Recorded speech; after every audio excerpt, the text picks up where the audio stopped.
Hello guys, నేను మీ topical Indian. ఒక driver owner చేతిలో ఎలా చనిపోయాడు? ఏపీ మొత్తం ఇది షాకింగ్ న్యూస్గా మారింది.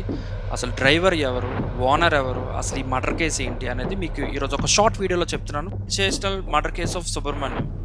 స్టోరీలోకి వెళ్తే మే 19, 2022 ఎమ్మెల్సీ అనంతబాబు దగ్గర పనిచేస్తున్న సుబ్రహ్మణ్యాన్ని ఇంటి నుంచి పిలుచుకెళ్లారు.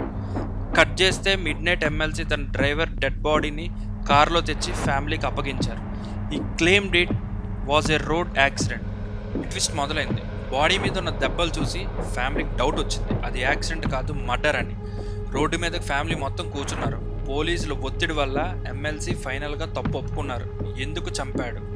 Just for some personal egos and disputes. ఇప్పటి నుంచి జస్టిస్ కోసం లీగల్ ఫైట్ నడుస్తూనే ఉంది. అనంతబాబు జైలుకి వెళ్ళడం, మళ్ళీ బెయిల్ మీద బయటకు రావడం జరుగుతుంది.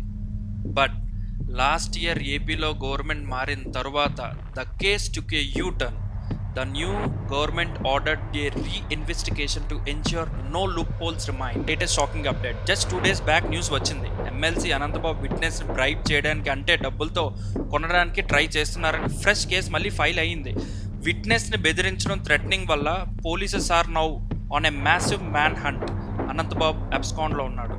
ఒక చిన్న డ్రైవర్కి జస్టిస్ దొరుకుతుందా? Or will power and money win again? Court rejected his wife petition too. So entire family is now in legal net.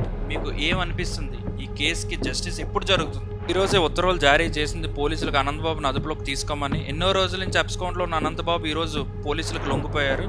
ఇది విట్నెస్ ట్యాంపరింగ్కి సంబంధించిన తీర్పు. కానీ ఏదైతే మొదట ఉన్న కేసు ఇంకా పెండింగ్లోనే ఉంది. సుబ్రహ్మణ్యం గారికి న్యాయం జరుగుతుందా? మీరు కమెంట్ చేసి చెప్పండి.